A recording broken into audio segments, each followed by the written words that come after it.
Det er Pernille Ørskov her, fordi jeg tænkte, at vi så på sådan en onsdag her simpelthen skulle have en lille live om Saturn i fisken. For det er jo ikke hver dag, at en af mine absolut yndlingsplaneter, Saturn, flytter tegn og slet ikke ind i et tegn som fisken.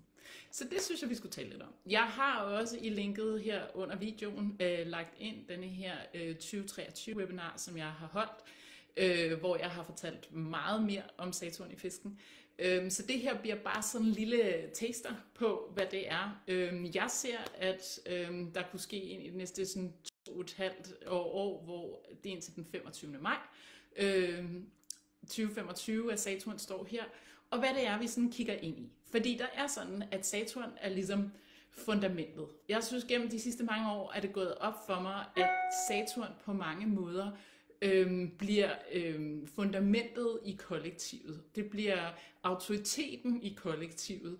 Det er den, der styrer, og afhængig af hvilket tegn, så er det den autoritet på en eller anden måde. Og nu er det altså fisken, vi er gået ind i, og det er ikke hvilket som helst tegn. Men inden vi går videre ind i det, så er det jo sådan, vi lige har været igennem siden 2018 og så til nu. En lang periode, hvor Saturn har stået i sit tegn eller stået i 2 tegn, stenbukken og vandbæren, som Saturn regerer. Og det gør, at det ligesom er blevet Saturn med Saturn på. Og hvis I ser, at vi har planeter, Saturn i det her tilfælde, som både kan stå i deres balance og deres ubalance, og vi har tegn, der både kan stå i deres balance og deres ubalance, så er der altså rimelig mange muligheder for, at man både kan bevæge sig meget lavt ned på skalaen og meget højt. Og hvis vi så derudover kigger på, at Saturn er et af de steder, en af de planeter, hvor de allerfleste af os, i hvert fald i denne her del af verden, har rigtig svært ved at balancere den her Saturn-energi, fordi det er som om, vi har fået den i en overbalance, i stedet for en underbalance. Så bliver det altså noget tungt at være i. Og nu sker der jo altså noget andet. Fordi nu er Saturn gået ind i fisken, og fisken har ingenting at gøre med det her, der handler om fundament og noget konkret, og Saturn er forbundet til noget, der meget handler om jorden, det materielle, at bygge noget op, begrænsninger, ansvar, autoritet, modenhed, tålmodighed. Alle sådan nogle forskellige ting ligger der i Saturn. Men der ligger også, når jeg taler grænser, ligger der også følelsen af begrænsning. Der kan også ligge følelsen af afgrænsning eller separation fra, at der ligesom sådan kommer en mur op. Og der kan ligge det her med en overansvarlighed, en underansvarlighed. Der kan være en autoritet, der ikke kender sine grænser. Det kommer vi lidt ind på i forhold til fisken. Og der er forskellige elementer af det. Saturn er også ligesom the tangible. Vi kan se og mærke fysisk, den fysiske verden. Og når vi så bevæger os ind i et tegn som fisken, som handler om usynlighed, og som handler om energi, og som handler om følelser, og som handler om alt det, vi på mange måder ikke kan se, som vi gennem kreativitet så forsøger at omsætte til nogle gange noget, vi kan se i form af billeder og i videoer, men ofte tit også noget, vi kan høre, som handler om musik og sådan nogle ting. Så er det jo ret spændende at se det her med, at den usynlige verden møder den fysiske verden. Og for mig er denne her fiskeenergi, det er jo den, der på mange måder har været forbundet til alt det, der handler om det spirituelle, det usynlige, der hvor vi alle sammen er forbundet og connected ind i noget større. Denne her guddommelighed, spiritualiteten, meditationen, drømmene, der hvor vi på mange måder slipper vores bevidsthed og træder ind i det ubevidste og ind i det felt, er der noget af den her usynlighed, der kan møde os. Så jeg synes, det er rigtig spændende det her med, at det er den usynlige verden. Det er de usynlige ting, der kan gemme sig. Og hvor er det ting er usynlige i vores verden? Jamen det er jo både helt ned på laboratorieniveau af alle de her små bakterier og ting, der sådan ikke længere er usynlige for os, men det kunne de jo blive, hvis vi kom endnu længere ned. Det er noget ude i verdensrummet, der også er usynligt for os, fordi vi kan ikke se så langt. Det er der, hvor vores Saturn er også forbundet, fordi dit jordtegn på nogen måde til kroppen, i hvert fald til skelettet. Så det er der, hvor at kroppen har sine begrænsninger. Det er der, hvor vi ikke kan se og røre og mærke længere, men til gengæld så har vi måske nogle andre sanser, der kan række ud. Fisken er vand. Fisken er et vandtegn, og derfor er de her traktater, regulering, lovgivning, der også hører til Saturn, omkring verdenshavene, som er oppe lige i øjeblikket, dog ikke underskrevet, men er oppe, et element og et symbol på det, der sker med Saturn i fisken. Den usynlige verden handler også om alt det, der befinder sig under overfladen. Jeg har en fornemmelse af, hvis vi nu skal køre lidt over i den lettere kategori, at det her med at finde ting under overfladen, og særligt vandoverfladen, der vil dukke noget op af en uset verden, vi ikke har set før. Jeg vil ikke gå så langt til at snakke Atlantis, men jeg vil i høj grad gå så langt som til at tale om, hvad kan man sige, forsvundne, sunkne skibe, eller nye arter af fisk, eller noget af den stil, som vi ser. Altså og det her med at få integreret den usynlige verden i den fysiske. Det er i hvert fald et element. Man kan sige, at det handler jo om vores tro her. Troen på noget større, på noget højere. Det handler, fisken svømmer altid i to retninger, så det kan både være en følelse af, at optimismen, af glæden, af alt det gode, fantastiske, men det kan også være al frygten, alt sorgen, alt det andet, og der er Saturn jo også igen begrænsningen, muren. Det var tidligere den sidste planet, vi kunne se i verdensrummet, så den repræsenterede ligesom slutningen, enden på noget. Og der kan man sige, der kommer fisken måske med sin usynlige, skulle jeg til at sige, energi og trænger igennem. Fisken opløser grænserne, og Saturn sætter dem. Og derfor så kommer der til at være, fordi fiskens tegn har de her to fisk, der svømmer i hver sin retning, men ender med at møde hinanden i denne her cirkel, så det er lidt af et spørgsmål om at også blive klar over, at det er ligegyldigt, om jeg går denne her vej, eller denne her vej, fordi jeg ender faktisk samme sted. At på samme tid nogle steder i vores liv skulle opløse nogle grænser, og finde ud af, hvor er det, jeg har sat nogle grænser, hvor er det, jeg går efter nogle gamle traditioner, reguleringer, love, som ikke dur længere på det personlige plan, på måske også lidt større kollektivt plan, og hvor er det, jeg ikke har fået reguleret noget, der nu er blevet grænseløst, som jeg nu er nødt til at sætte grænser for.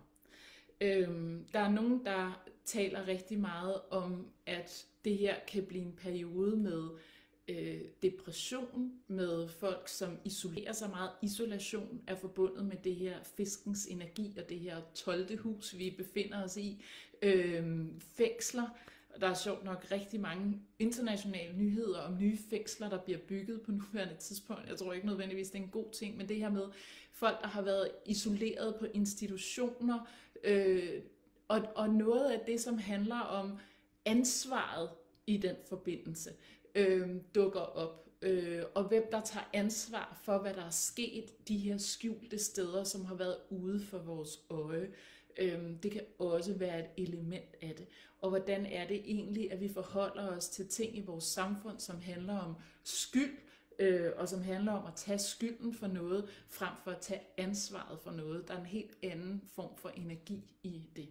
Så ja, nogen der taler om, at depressioner og tunghed, selvmordsrater skulle stige, den del vil jeg helst ikke tale ind i. Det kan godt være, at vi kommer til at se det, men jeg vil lige så høj grad tale ind i det, som handler om, at noget af det, vi går og drømmer om, noget af det, vi går og fantaserer om i vores eget liv, på kollektivt plan, er noget af det, som nu kan trækkes ud af det usynlige og ned i det synlige fysiske, altså ned i Saturns regi og gøre drømmene til virkelighed. Der er virkelig et element af den rejse også i Saturn i fisken. Saturn handler også om kontrol, den handler om forpligtelser, og den handler om kontrakter på en eller anden måde. Og når det nu er i fisken, så er det nogle af de her usynlige forpligtelser, usynlige kontrol, usynlige kontrakter. Det kan både være meget positive, usynlige kontrakter, vi indgår. Det kan også desværre være nogle meget negative. Et meget hvad kan man sige, kendt eksempel på en usynlig og lettere negativ kontrakt, i hvert fald i mine øjne, det er det her, som flere kongehus, lad os sige det engelske kongehus for eksempel, har med pressen. At vi møder op og gør sådan her, og så skriver I om os på denne her måde. Og så lægger vi nyheder ud på den her måde. Og sådan kan vi jo alle sammen i vores liv, mere eller mindre codependent, mere eller mindre sundt, have nogle forskellige usynlige kontrakter, som handler om det her med, at vi egentlig synes, at det bare bliver givet ubetinget, igen fiskens energi, men alligevel er der noget, der handler om at være bundet af, at det gør det nok ikke alligevel. Der ligger nogle underliggende aftaler, skjulte aftaler. Det kan være den her Saturn af vores konditionering. Det er den, vi møder, når vi er 7 år, når vi er 15 år, når vi er 30 år. De her sådan, sociale spilleregler, der er. Hvad er det for nogle usynlige sociale spilleregler, som vi har behov for at holde fast i, for at skabe et godt og et bæredygtigt, empatisk fundament i vores samfund? Og hvad er det for nogle usynlige spilleregler, som vi lige nu opererer efter, som rent faktisk er dårlige for os og for vores udvikling? Det kunne man også kigge ind i. Så kan vi ikke komme udenom, at når vi taler om det 12. hus, så er det også slutningen på en cyklus. En cyklus, der startede tilbage i 1995-96, som nu er ved at runde sine 30 år af, og grundlæggende også, hvis man tror på den slags, den karma, der er forbundet med de sidste 30 års handlinger, ansvarlighed, hvad er det, vi står og kigger ind i nu her i forhold til, hvad vi møder? Har vi taget det ansvar, vi egentlig burde i forhold til den her periode? Og det har vi helt sikkert en hel masse steder, og der er derfor potentiale for, at der kan komme noget rigtig godt vores vej. Og der er omvendt givetvis nogle steder, hvor vi nu er nødt til at stå til ansvar på en anden måde. Sådan noget som afhængigheder i vores liv, af mennesker, af mad, af stoffer, af alt muligt andet, har mulighed for at finde sin grænse nu. Altså hvor vi simpelthen, vi detoxer, og vi kommer af med det. Men der kan også meget være oplevelsen af, at hvis vi ikke gør det nu, i de her år, hvis der er noget omkring det, så kan det blive meget, meget svært. Altså, så der er virkelig noget med at møde op med en ny form for ansvarlighed, det her. Og derfor kan vi nok heller ikke tale fiskens energi, uden også at berøre jomfruen lidt, fordi det er jo den polaritet, den akse, der er i spil, præcis ligesom vi ikke kunne tale vandbæren, uden også at tale løven lidt. Og derfor så tror jeg også, at der er et spørgsmål om, i hele det her, nu kan man sige, fiskens tegn er også spiritualitetens tegn. Det er tegnet for alle os, der sidder og laver noget, der handler om det usynlige, healing, energier, det her flow, universets flow, at koble sig ind i inspirationen og være forbundet og i flow. Og det ved vi godt, at det kan man være på en ganske balanceret måde, og det kan man være på en ganske ubalanceret måde. Og Saturn giver os jo nogle udfordringer.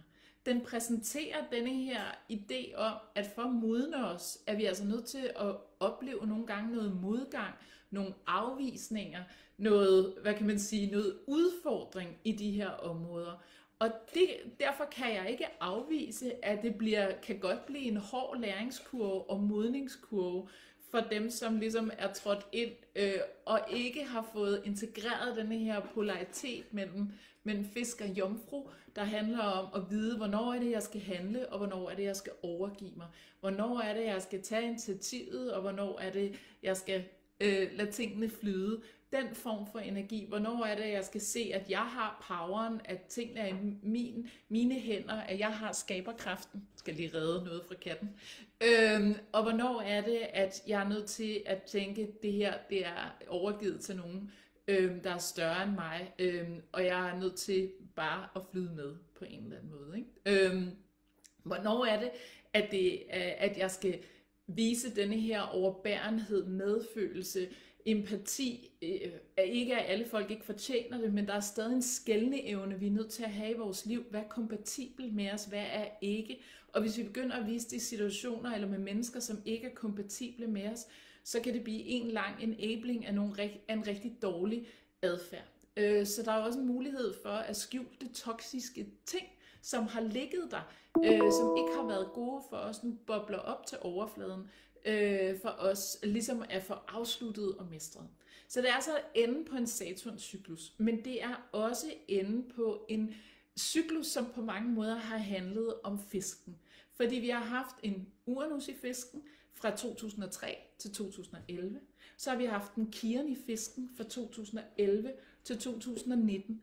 Og i denne her, hvad kan man sige, periode, særligt i perioden fra 2011 til 2019 med Kiron i fisken, det er her, vi har oplevet rigtig mange flygtningestrømme. Det er her, vi har oplevet de her krige, som på mange måder var, og lidelse på mange måder uden ende. Og det er også her, hvor vi har oplevet en generelt meget, meget stor spirituel opvågning hos rigtig mange mennesker. Så jeg tror, at vi skal kigge ind i, at noget af det her, som er opstået i den periode, der handler om fanatisme, terrorisme, flygtningestrømme, de her altså ting, hvor vi sådan selvmordsbomber er også på en eller anden måde for mig meget forbundet til det her, altså hvor man helt fanatisk giver sig selv væk til noget sådan guru-lignende-agtigt. Det er også en fiskenergi. En ubalanceret fiskenergi. At vi kigger ind i, at her skal der gøres noget. Her er vi altså nødt til at møde op på en anden måde, med en anden form for ansvarlighed, eller en anden form for skæren igennem. Så tror jeg også, at nu har vi talt om alt den her sådan usynlige autoritet, usynlige kontrakt, usynlige power, at det her med at kigge ind i de usynlige blokeringer, for det er Saturn også i den grad blokeringer, der tit ligger. Og det kan være gode blokeringer, det kan også være dårlige, men at se de her usynlige blokeringer, og når de er usynlige for os, så kan de jo både være helt ubevidste, men vi kan altså også være derhenne, hvor at vi får jo provoceret dem over på andre. Så vi synes, at det er andre, der blokerer os, frem for at det faktisk er noget i os selv.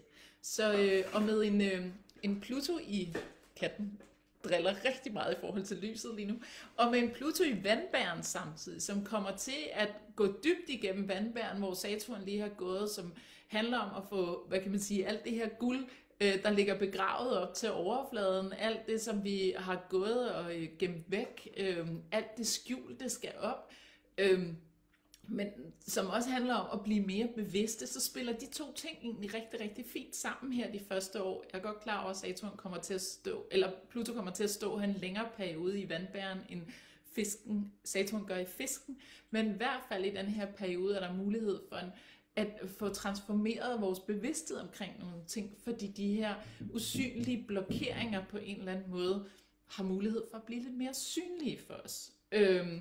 Så er der jo det med Saturn, at Saturn gerne vil have os til at mestre tingene. Den er jo den, der gerne vil have os til at mestre noget. Det vil jordtegnene helt generelt, det her med sådan, at jomfruen er i, du skal øve dig, du skal møde op hver dag og øve dig noget mere, så bliver du bedre og bedre. Og det ved Saturn også din bog, når den klatrer op på det her høje bjerg. Så der kan være noget i de her år omkring at mestre vores, hvad kan man sige, usynlige kraft, eller denne her sådan vores usynlige energi. Hvordan mestrer vi vores ubevidste på mange måder? At det her med at finde ud af, at jeg har de her kræfter, og jeg kan hele andre, jamen det er jo fantastisk, men jeg skal jo vide, hvornår jeg skal pakke dem ud, og hvornår jeg skal lægge dem væk. For mig selv har det jo været en rejse i at åbne alt det her op, og modtage al den her energi, og alle de her downloads, men det er jo ikke altid rart, hvis jeg ikke selv kan styre det, fordi så kommer der alt muligt, der ikke er min energi ind i min krop. Så det her med at få sat grænserne, og også lære at forstå, at jo større empat, jo mere du vil bevæge dig i det her felt af, at læne dig ind i, og møde energien, og møde de andre, koble dig på den helt store, hvad kan man sige, sonde derop, jo mere er du faktisk også nødt til at lære omkring grænsesætning, og rigtig god grænsesætning. Og det kan jo være, i det her tilfælde, usynlige grænser. Energetisk grænsesætning. Hvordan får jeg sat nogle energetiske grænser? Hvordan får jeg kappet nogle energetiske bånd, som ikke handler om at møde op nu og her og sætte en grænse, men mere den der sådan, ud af mit felt. Så der kan også være meget, vi i løbet af de her næste år skal lære at mestre. Og så er det jo, når jeg nu snakkede om, at vi skal kigge hen imod autoriteten, og det er tit det tegn, hvor at, hvad kan man sige, Saturn så står, at de sidste år, så kan jeg kigge rundt og tænke, der var virkelig nogle vandbærere, der på den ene eller på den anden vis var autoriteten, eller folk, der har vandbæren meget prominent i deres horoskop, bliver det nu fisken, der på en anden måde kan gå foran. Og så er vi jo nødt til at håbe, at det er en fisk igen. Det er et vandtegn, så som den kan både vende sig i retning af at blive den meget manipulerende, at bruge andre, at og hvad kan man sige, styre andre usynligt ved manipulationen, og det kan jo også være den, som er med til at føre andre et sted hen. Og vi kan jo hurtigt komme med eksempler på både den gode og den dårlige fiskeenergi derude. Så jeg tror, det er bare meget, meget vigtigt at holde det på en banehalvdel, og så sige, hvordan vil jeg bruge energien? Hvordan vil jeg slippe ud af mit offermønster her, og tænke, at dels selvfølgelig have omsorg for de steder, hvor jeg har været offer, men ikke straks tænke ind i en offerenergi, men tænke, at jeg har poweren, jeg har selvtilliden. Det her, det kan jeg sagtens finde ud af, jeg kan gøre mine drømme til virkelighed. Men også finde ud af, hvordan vi mestrer empatien, og hvordan vi modner den der sådan empatiske energi på en anden måde. Det er også noget af det, som vi ser ind i. Så tror jeg, at hele denne her sådan celebrity-kultur, som hvis vi kigger ind fra for 30 år siden og så til nu, jo virkelig er vokset til at blive meget, meget stor, og fra at det så var celebrities til nu at blive, hvad kan man sige, social media celebrities. Altså det er en anden måde at blive det på. At der vil vi opleve, at det har sine begrænsninger nu. Vi vil opleve, at nogle af de her fortællinger, hvor folk kun har valgt at fortælle et glansbillede af tingene, at de krakelerer. Et godt eksempel er de her historier hos rigtig mange af de her coaches derude, hvor at man kun vælger at dele, hvad kan man sige, top 1% af ens kunders resultater. Man vælger altid kun at dele dem, som er gået fra 0 til 1 million på 2 måneder, ikke? I stedet for, at der vil jo altid være nogen, der stikker af og ligger deroppe i den der ene procent. De er jo ikke repræsentative. I stedet for at dele det, som rent faktisk er de reelle resultater, gennemsnitsresultatet. Vi skal lidt ned på jorden igen, kan man sige. Hvis vi har været lidt for højt flyvende med den der fisk, ned og få det her reality check. Det samme gælder de her, hvad kan man sige, delinger omkring penge eller økonomi. Det kan godt være, at man tjener så meget, men hvad nu hvis ens udgifter er så meget? Hvad nu hvis man har lån, der er så meget? Så kan det godt være, at man har 1 million forretninger, eller det kan godt være, at man har 1 million løn, men hvordan ser det ud i realiteten? De her glansbilleder fra vores ferier, folk er blevet bedre til at dele, hvordan ser det ud i realiteten med børn, der skriger, og uvenskaber og konflikter i parforholdet. Så der er noget med at få de her reality checks, hvor vi har haft nogle, igen fisken, vi har haft nogle, hvad kan man sige, nogle fuldstændig urealistiske, for det er jo ubalancen af fisken, forventninger, det er Saturn, til hinanden eller til os selv, baseret på et glansbillede, på et, hvad kan man sige, på en fantasi, vi har set derude, som vi har troet var realiteten. Samtidig kan vi jo selv gå rundt og have nogle billeder af os selv som værende meget mindre værd, eller ikke god nok, eller sådan kan Saturn jo få nogle ting op i os, hvor vi også er nødt til at kalibrere og få et reality check, og måske finde ud af at tænke sådan, jamen måske er jeg bare meget dejlig gennemsnitlig, eller måske var det faktisk ikke så slemt. Så et reality check kan altså gå begge veje, og det er en meget sådan sund fornemmelse af en eller anden form for jeg ved ikke, om man kan decideret nulstilling her, men der er i hvert fald noget i at komme lidt ned på jorden. Derfor, hvis vi kigger tilbage i, hvad der skete den her 30-årsperiode før, og sidst Saturn var i fisken, så skete der jo relativt meget i forhold til lige der omkring computerspil. Og de her voldelige computerspil, der kom på markedet, og snakken der omkring, skal noget af det her reguleres. Hvad sker der med os, når vi tager alt det ind via øjnene? Hvordan påvirker det os ubevidst? Og denne her samtale omkring, hvordan påvirker ting os ubevidst, apropos sociale medier, antal skærmtimer vi har per dag, alt det her, det er noget, vi er nødt til at tage stilling til. Når vi taler om fisken og fiskens energi, så er den på mange måder meget reflekterende. Og det vil, altså reflekterende på en måde, at den reflekterer det miljø, den er i. Den adopterer den suger til sig, den er transparent, de normer, regler og alt muligt, der er der, og så bliver den det.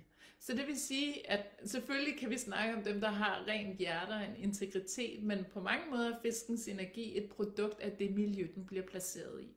Så den kan blive enormt hård, enormt giftig, enormt et eller andet, og enormt god og fantastisk osv.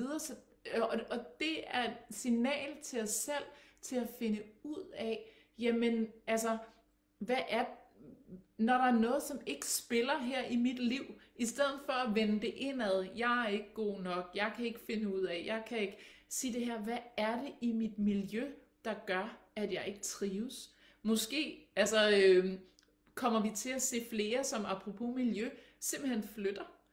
Ikke nødvendigvis i Danmark, men det her med at sige, at jeg er nødt til at bo et andet sted, det her miljø, sociale miljø, det her samfund, jeg er i, det trives jeg ikke i. Jeg kan ikke trives i den her energi. Det her, jeg drikker er ikke sundt for mig. Det her spiser er ikke sundt for mig. Det her, jeg omgiver mig er ikke sundt for mig. Fisken er vandet, og vi ved godt, at vand både kan være fyldt med bakterier og slå os ihjel, og det kan være fyldt med livskraft og være det, der får os til at overleve. Og så er der det her rigtig dejlige spørgsmål, der hedder, hvad betyder det, når man har Saturn i fisken i sit fødselshoroskop? Og det betyder, at man har sit Saturn return. Det betyder simpelthen, at Saturn i fisken i dit fødselshoroskop, det er der, du skal mestre noget. På mange måder mestre det her felt af det, som fisken repræsenterer. Kunne få sat nogle grænser, få trukket der. Mange af os vil have brug for mere alenetid, men vi skal jo passe på, at det ikke bliver et spørgsmål om at isolere os. Igen skyggen af fisken. Så der vil bare komme, hvad kan man sige, ekstra fokus på det område, og de her gange i ens liv, man har et Saturn return 2 gange, nogle gange 3, hvis man er heldig og fylder 90, så er det der, hvor vi virkelig modnes. For det er ens horoskops livslektie. Det er der, hvor Saturn står. Så det er der, at man ofte så vil påtage sig nogle forpligtelser, det er jo 30-årsalderen, eller slippe nogle forpligtelser, 60-årsalderen, påtage sig nye forpligtelser, børnebørn, slippe nogle forpligtelser, hvis man er 30 i forhold til sine forældre eller andet, og sige, nu stifter jeg selv familie. Der sker rigtig meget i forhold til det her med, at modnes, at tage ansvar af det her voksenliv, og det ved vi godt, at alle sammen kan komme ud af balance, og man tænker sådan, nu blev det hele lidt for voksen og seriøst og kedeligt, og det må det ikke. Der er noget her med at tage en voksen energi ind sammen med denne her ekstremt legende, fantasifulde, connected, barnlige sjæl, vi har indeni. Jeg tror, rigtig mange af os vil kaste os over noget mere kreativitet, finde ud af, at det ikke er et spørgsmål om, at vi skal leve af vores kreativitet, at det ikke altid er uproduktivt at være kreativ, men at det er det, der får vores hjerte til at banke, det er det, der får vores øjne til at lyse op, det er det, der giver os en hel masse glæde og gør, at vi kan møde op med overskud i alle mulige andre sammenhænge. Og jeg er ikke ligeglad med, hvad den kreativitet er, men det kunne godt gå hen og blive noget dans, det kunne godt gå hen og blive noget musik, det kunne godt gå hen og blive noget med foto og film og noget kreativt der, og bestemt også noget, der handlede om altså noget akvarelmaling, eller noget, som ligesom på en eller anden måde involverer noget meget vandigt, noget fiskeagtigt, ikke? Det kan også være, at rigtig mange tænker, det er nu, der skal tages dykkercertifikat. Jeg ved det ikke. Men den ligger der i hvert fald også oplagt. Og det, der var interessant, er også her sådan på falderebet, det var jo bare en kort smagsprøve på Saturn i fisken.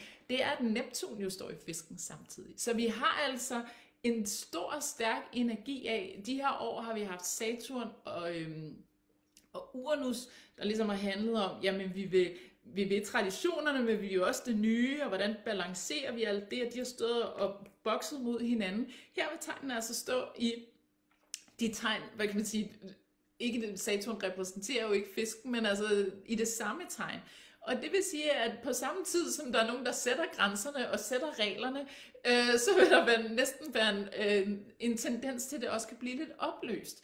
Neptun opløser, eller reglerne er uklare. Vi skal i de her år virkelig gøre os umage med, og det siger jeg også med Saturn i fisken, og nu Merkur i fisken lige nu, gøre os umage med at blive skarpe og præcise på nogle af de her, apropos jomfruen, detaljer og ord, vi anvender. Det betyder noget, hvordan vi siger tingene. Det betyder noget, hvordan vi formulerer det her. Kan det blive mere klart, så der ikke opstår tvivl? Og nogle gange kan det ikke, fordi noget af det, der sker i tvivlen, det kan både det er fiskens domæne. Vi vil aldrig have tro, hvis vi ikke havde tvivl. Hvis vi altid havde sikkerhed, så havde vi jo ikke brug for at have tro. Så der er noget i, at vi er nødt til at have den her tvivl, vi er nødt til at have det her uvisse element af, hvad vi skal, hvad vi kunne tænke os, hvor er det, vi er på vej hen. Det er det at stå i usikkerheden, i det her felt indimellem, at vi faktisk skal mestre nu. Og jo bedre vi bliver til at kunne læne os ind i uklarheden, i ikke at vide, hvad næste skridt er, i ikke at kunne planlægge, men at flyde med, i at være i tvivl og være i ro med det. Fordi alle vandtegnenes ultimative ønske er den her indre ro, den her indre fred. Jamen jo mere mestrer vi det, som Saturn vil gerne vil have os til at mestre med fisken. Og så er der selvfølgelig de her steder, hvor vi må sige, bruger vi uklarheden til at snække os rundt om noget? Bruger vi uklarheden til at komme rundt om sandheden? Fordi jeg oplever også, at med Saturn i fisken, så er der altså no mercy her. Hvis vi har brugt uklarheden på den måde, vi har undgået samtalerne, vi har været i... vi er escapet, vi har været i denial, vi har undgået alt muligt forskelligt, så er det altså nu, vi er nødt til at møde op og tage det ansvar. Vi kan simpelthen ikke komme uden om det. Og det vil sige det her med, der er bare nogle gange ting, der er uafklaret, og så må vi vente på, at svaret indfinder sig. Apropos tålmodigheden. Vi må læne os tilbage i, at den vej, vi går, er rigtig, hvis vi lige pludselig, hvis man har haft nogle meget stærke kanaler, og meget klare billeder, hvor man var på vej hen, og lige pludselig lukker det. Det har jeg prøvet. Og så bliver man lidt overladt til sig selv, og så er det jo altså, fordi det er nogle andre kvaliteter, andre ting i ens liv, man skal mestre, indtil det åbner op igen. Men igen, altså, hvis man har udnyttet uklarheden, hvis man har udnyttet at være den, der talte udenom, eller ikke at ville indse realiteterne, jamen så møder de os face on lige nu, og så kan det jo godt, når det nu er fiskens domæne, som jo så blid og blød og lever i det der fantasiverden, godt gå hen og føles ekstra hårdt. Men generelt set vil jeg sige, og det oplever jeg allerede med, da jeg vågnede i morges, og vi havde vores første fulde dag med Saturn i fisken, og nu kommer katten også og bekræfter, det er en anden og en blidere energi, end det har været, i hvert fald helt klart siden 2020, men måske også helt tilbage fra 2018. Og også som, det er noget af det, jeg mærker, de steder, hvor man kan have følt, at man i den periode har fået givet rigtig meget af sin power væk, ikke at kunne få den gemt til sig selv, ikke at kunne mestre den på en eller anden måde, så kan der være en åbning til, at den nu kommer tilbage og returnerer til en. Det er også noget af det, som jeg i hvert fald mærker. Så lige så meget som det kan være slutningen på illusionerne omkring alt muligt, og en hård opvågning til nogle realiteter, lige så meget kan det også være en opvågning til så at sige, godt, jamen hvis det her er realiteterne, hvad er det så for en ønskeverden, jeg ønsker at skabe for mig på baggrund af det her, og så mestre det, i stedet for at gå i depressionen. Ikke? Og det er jo altid det, der er de to veje med fisken. Skal vi gå i, altså, hvis det her er realiteten, det jeg vil sige, det er sådan, hvad hjælper det så at bekymre sig mere, og tvivle mere, og blive mere negativ og pessimistisk, i stedet for så at sige, godt, det er realiteten, det må vi forholde os til, og så introducere optimismen derfra. Og så introducere kreativiteten derfra. Og så sige, hvis det er realiteten, hvad er det så, vi kan gøre herfra? Ja, jeg tror, at det var det, jeg ville sige for nu omkring Saturn i fisken og de næste par år. Det blev en hurtig tur, og det bliver heller ikke en gennemgang for hvert tegn. Men det generelt set kan sige, det er jo at kigge ind i jeres horoskop og så sige, hvad for et hus lander fisken i for mig? Godt, der er altså en opgave, der er noget, der skal mestres her. Men også se det i forhold til en soltegn. Så sige, jamen hvis man er vædder, så står fisken i det 12. hus. Hvis man er stenbuk, så står den i det 3. hus. Den slags ting. Og så tænke, der er måske også noget mere andet. Nogle flere dimensioner til denne her mestring. Vi kommer til at tale meget mere om den, fordi Saturn er vores baggrundsenergi. Den er fundamentet for kollektivet. Det er det, vi kommer til at navigere ud fra. Og det vil sige, at det vi rigtig meget også kommer til at kunne navigere ud fra, men også få en ny opmærksomhed på, det er vores bias. Altså det her med, hvor er det, vi helt ubevidst bare ser verden gennem nogle bestemte briller, som gør, at vi siger det her, eller vi reagerer sådan her, eller vi oplever ting, der sker sådan her. Og hvis vi opnår en bevidsthed om den bias, bliver det jo interessant, for så har vi jo mulighed for at blive mere bevidste, om der også er en anden måde at se tingene på, men også slippe nogle af de overbevisninger, der måtte være knyttet til. Så der er mulighed for at vokse ind og få sine drømme opfyldt, men kun i det omfang, at vi også lige husker at have benene på jorden. Der er altid en sidste ting med mig, og det er så sjovt. De havde skrevet med kæmpe store bogstaver på mit papir, og alligevel overset det. Trust. Det her med tillid. Tillid til hinanden, tillid til os selv, tillid til, at universet guider os de rigtige steder hen, tillid til, at vi er det sted, vi skal være. Tillid, tillid, tillid. Det er jo også noget, som vi virkelig skal mestre, og også det her med at forstå, hvem er det, vi skal vise tilliden. Skal vi være programmeret i mistillid, eller skal det for eksempel være noget, man får lov at optjene over tid? Er der en basistillid, og så får man lov til at bevæge sig op ad trappen? Det jeg tilhænger af, at lidt efter lidt bliver der mere tillid, og mere tillid, og mere tillid. Og så er der også en ting, som nævner nogle begreber, sådan noget som nu nævnte jeg isolation, men som ensomhed. Det her med at tage ansvar for ensomheden. Det er jo mærkeligt, at vi aldrig har været flere mennesker på jorden, og vi har næsten ikke boet tættere, eller det, i hvert fald sådan i nogle byer, og alligevel har vi altså så mange mennesker, som går rundt og er ensomme. Så der er også noget her omkring og nogle tiltag og nogle initiativer, og både se, hvad der er at lære af den ensomhed, hvad det er, vi er disconnected fra i os selv, hvor det er, vi ikke føler os forbundet til os selv eller til andre, men også i, hvad kan man sige, altså selvfølgelig tage hånd om og hjælpe andre i den tilstand. Så ja, rigtig god eftermiddag, og den her spontane Saturn i fisken, den fik jeg bare lyst til.